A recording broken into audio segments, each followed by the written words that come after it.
Okay, so for today's video, gagawa tayo ng color top game. So first, mag-connect muna tayo sa ating MIT app companion sa ating Android phone para ma-monitor natin ang ating ginagawa.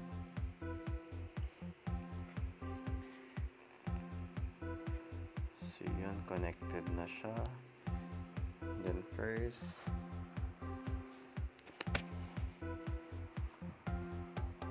next, so kailangan lang nating maglagay ng ating vertical arrangement dito. Then sa height, fill parent lang natin.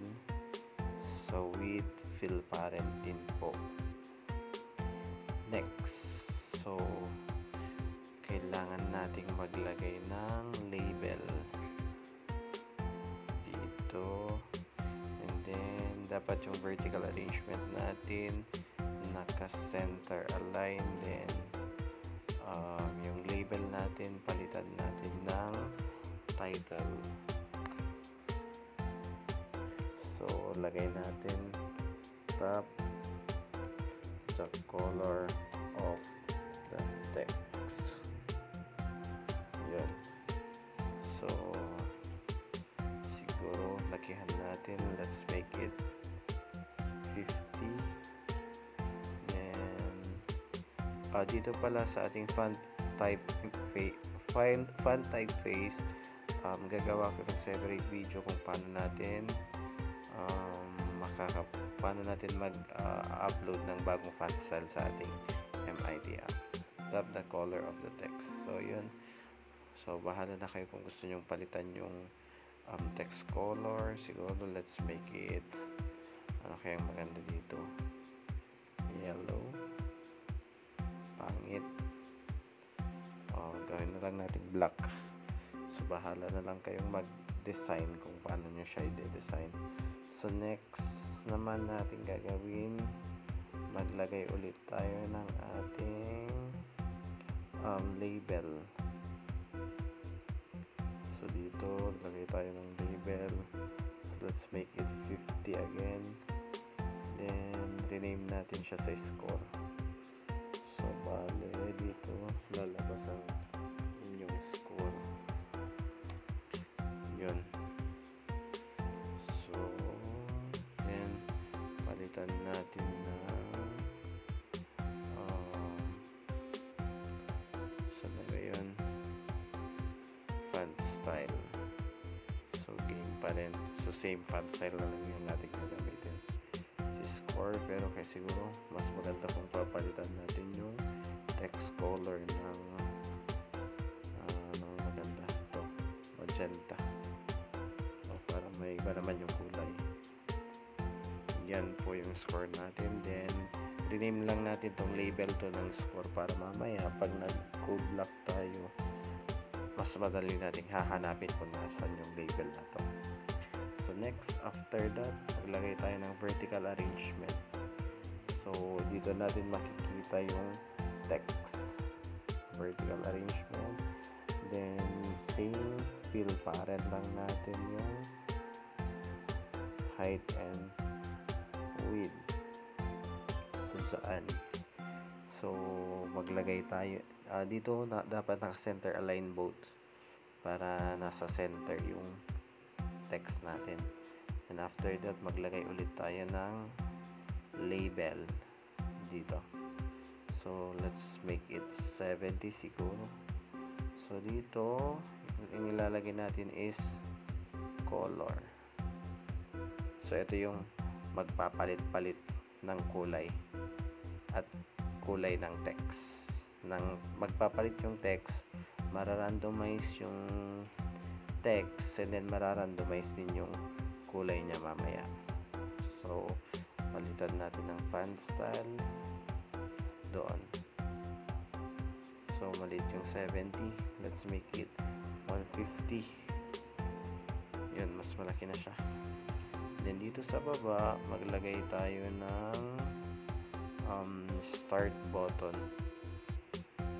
So wait lang, para makita nyo yung nasa baba ng screen ninyo, punta kayo dito sa may screen 1, then click nyo lang tong scrollable para mas makita nyo yung mga nasa ibaba. Then dito maglagay tayo ng button, start button. Siguro mas maganda na lang sa loob ng ating vertical arrangement. Then let's make it 50. So, magalaki na ba yung 50? Then palitan natin yung text ng start. Yun. Then mas maganda siguro pag naka-fill parent siya, yung width. Yun. Then palitan natin ng text color or font interface. Then siguro mas maganda kung palitan natin ng background color na yellow. Okay, siguro mas lakihan natin, let's make it 70 font size. Yan, mas maganda na siya, mas madali na siyang itatap. So next naman natin, kailangan natin maglagay ng mga buttons natin na gagamitin natin mamaya. So first, kailangan nating maglagay ng vertical arrangement. Kasi pag pindot natin ng start, kumbaga dito sa first page na to, hindi muna natin makikita yung mga options. So pag pinindot natin si start, dun lang lalabas yung mga options natin. So maglagay na tayo ng vertical arrangement. Then fill parent natin. Then fill parent din natin. Okay, so and then maglagay tayo ng horizontal arrangement. So same, fill parent din natin, fill parent. Then dito sa ating horizontal arrangement, maglagay tayo ng buttons. So ito yung magiging options natin.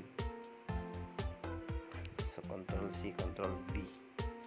So ito yung horizontal arrangement natin. Rename natin siya ng options para mas madali natin siyang mahahanap mamaya.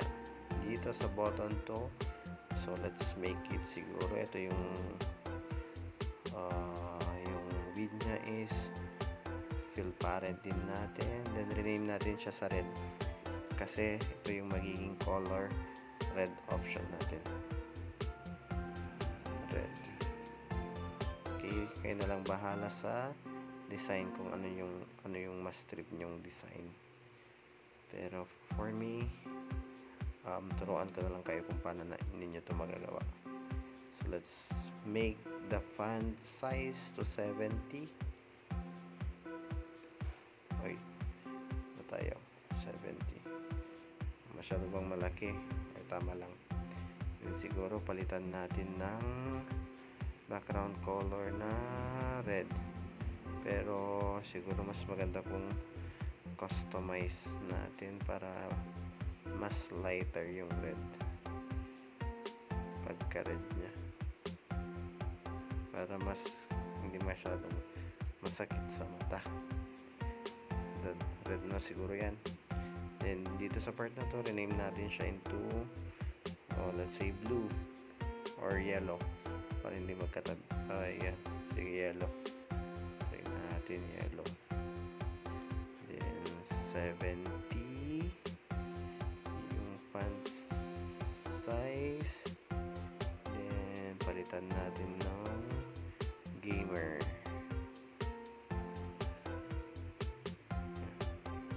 Pero nasa na siya. Then huwag siyang automatic fill parent din siya.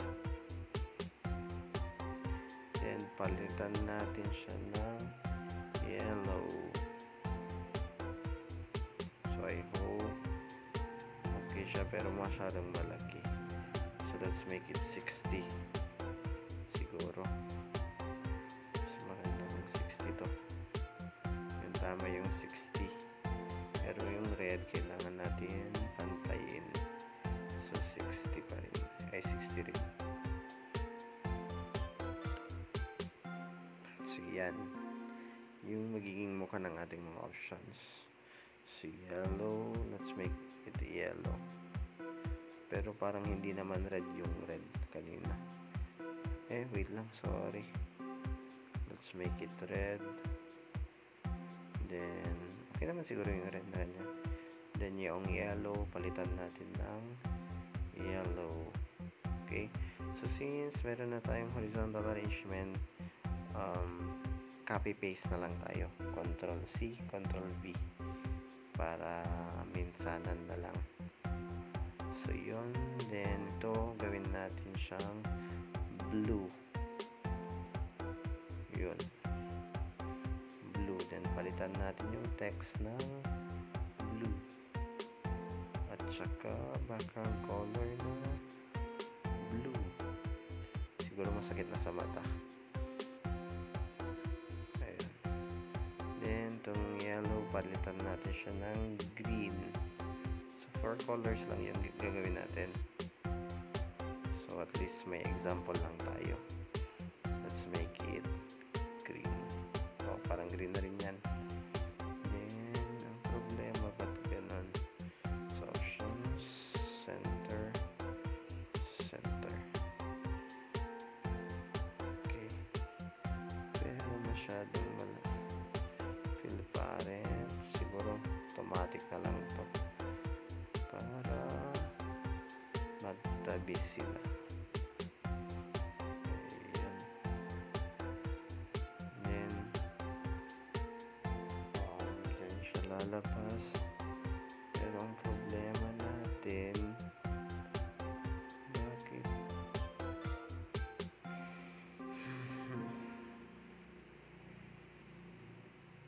okay, so hide na natin tong options. Yun. So and then dito nga pala maglagay kayo ng clock. I-delete ko muna yan. So paano siya ilalagay? Punta lang kayo dito sa inyong sensors dito, then drag nyo lang dito sa ating app. So non-visible component naman yan. So siguro ready na tayo for the codes. So for the codes, yun, may nagawa na kasi ako kanina. So dito, okay, so gawin na lang natin ulit. So first, gawa tayo ng ating variable. So ito yung magiging text natin. So ito yung mga lalabas na text or pangalan ng mga colors. So dito gawa tayo ng list. So dapat 4 siya, kasi 4 yung options natin. Yan. So doon, then text, lagay lang natin. So type lang natin yung red, then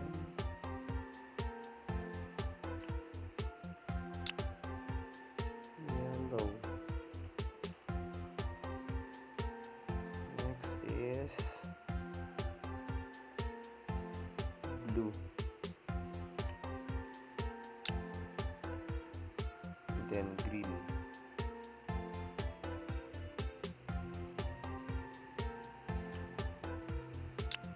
green. Yun. So ito yung magiging text natin. Then gawa rin tayo ng another variable natin. So Control C, Control V lang, then palitan natin yung pangalan ng color. Oops, sorry. Color. Yun. So hindi siya text. So ito yung magiging color or font color na mararandomize. So dito, then punta kayo sa my colors, then piliin nyo lang yung 4. So hindi naman necessary na magkakasunod sila kung ano yung nandun, kasi randomize din naman, mararandomize. Red, color, then blue. Then gawa rin tayo ng another variable natin. Ito yung magiging score natin. Score.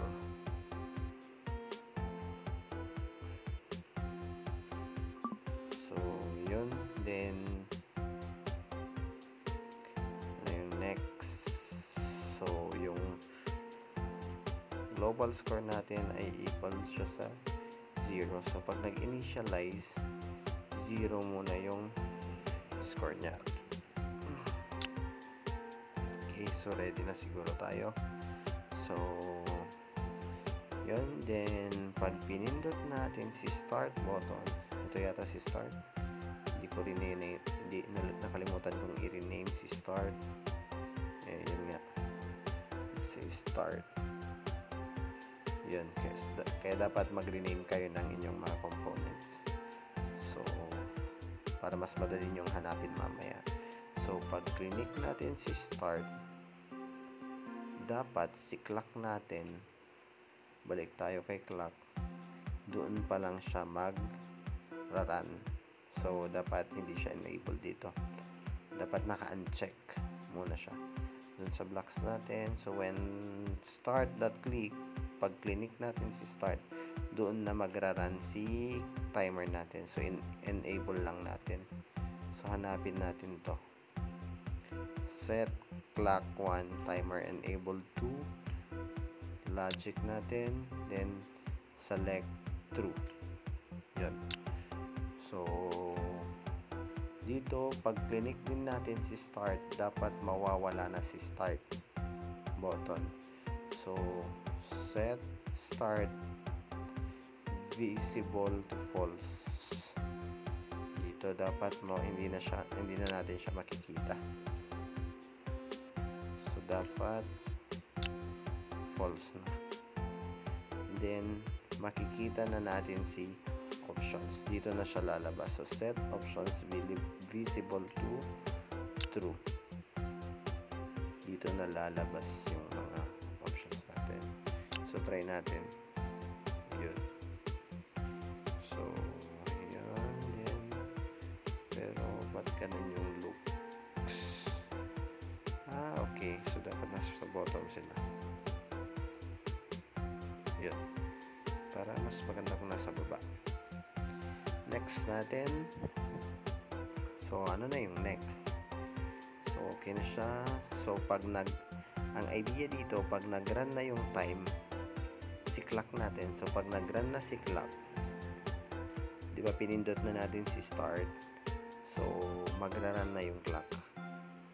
So, ano yung gagawin niya pag nag-run na yung timer? So, meaning, magra-randomize na siya. Pipick na siya ng randomize. So, si color kanina, nasaan na si color? Ito ba siya si color kanina? Nakalimutan ko na namang i-change. Yeah, siya nga. Rename natin siya sa color. Color random. Random color. Bahala na kayo dyan. Random color. So, ito siya. Then, punta kayo sa blocks. Dito. Click nyo siya. Kasi, dito. Palitan natin ng text. Set random color dot text. So, mag-change yung text niya. So, then, pick a random item list. So, kinuha ko siya dito under sa list. Then, saan siya kukuha? Dito sa ating variable. So, get global variable text. So, yun. So, try natin. So, pag click natin si start, ayun, nag-iiba na siya. Tingnan natin, medyo malaki si yellow. So, meaning, medyo malaki itong text ni random color na 150. So, siguro try lang natin yung 140. Let's make it 140. So, pag 140, yun. Siguro okay na siya. Then, balik tayo sa blocks. Naghahang na siya. So, medyo mahina yung internet. Then, same procedure, pero hindi na. So, Ctrl-C, Ctrl-V, then palitan din natin yung text color niya. So, based doon sa global color. So mag-change din yung text color niya. So try natin. So click start. Yun. Yellow, green. So bali nagpipick siya ng random color. And nagpipick din siya ng random na text. So yun. So next naman natin gagawin. So okay na yung ating text and color. So bale, dito naman tayo sa options. So dito. So pag pinindot natin si red at saka if, then so if yung dito is equal to, so dapat equal siya dito. See, if pinindot mo si red at si random color ay text ay equal siya sa red,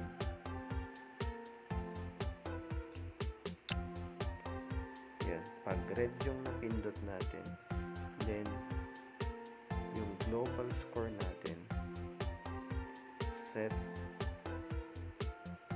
mag-i-increase yung global score natin. So maglagay tayo ng math, then si global score, get global score plus 1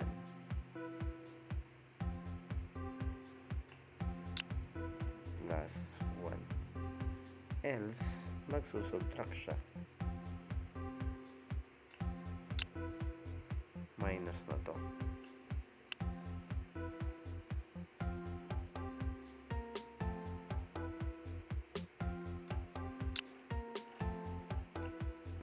Sorry, si global score minus 1. I know, si global score na lang para hindi na mabago yung score na lang. Then set global score to get global score para hindi na lang siya mabago. So yan, next. Okay, so try natin, refresh lang natin siya, refresh si red, start red. Okay, sorry, si Kwan pala, si score dito. So set, palitan natin yung text, hindi kasi siya nagbago. So palitan natin yung text ni global, ni score natin into text. So mag-join siya, join, yun, hanapin natin si join, lagay lang natin, then maglagay tayo ng text, yan, lagay natin score, okay, sorry, score, then colon, space, then get global score dito sa ating, dito sa may baba, then refresh lang natin siya, refresh, then try natin start. So red, yun, red,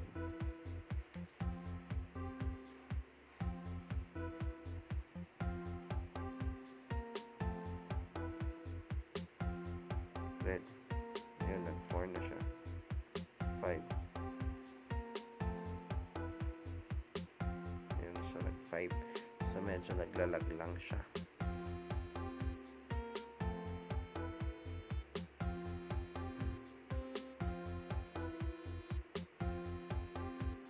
Refresh nga natin, then try natin bagalan yung time.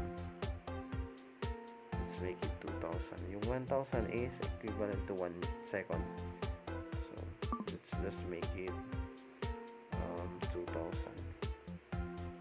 para try lang natin kung gagana ba siya. So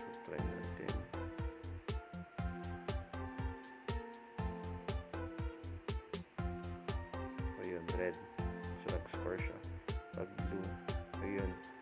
Natap ko kasi. Okay, hindi siya nag-add. Okay, hindi nakapag-add.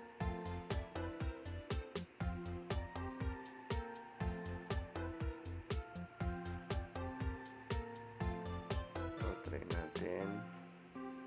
Tagal naman ng red.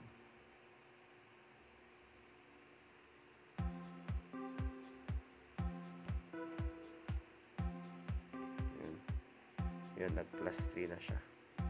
So, medyo mabagal lang yung internet natin. Then, same case tayo dito. So, click lang natin siya. Then, palitan natin yung red ng blue. So, instead of this, gawin lang natin siya blue. Capitalize naman yata kanina yun. So, dapat kung ano yung nandito, yun din yung mga nandito. So, yun. Let's Control C, Control V.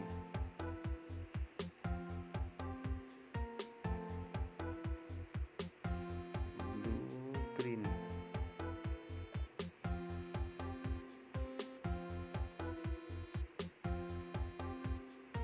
Then, yellow.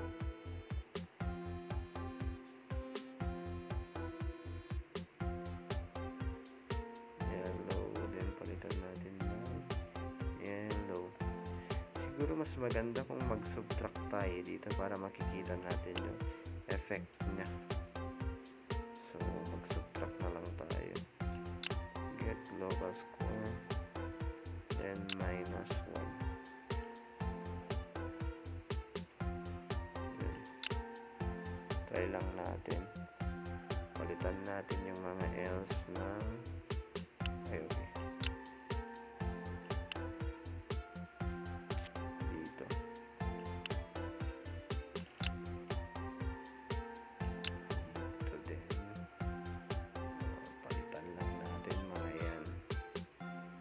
Try lang natin kung magsusubtract siya. Siguro magne-negative din to.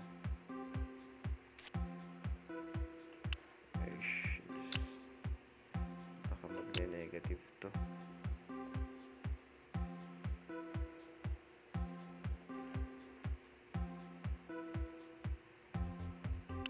Okay, so try natin. Yan, then refresh. Yan. So, start natin siya.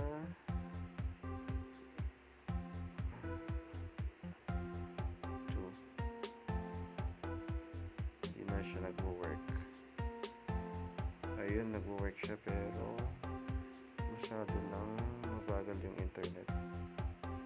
Ayun, so nagsusubtract siya.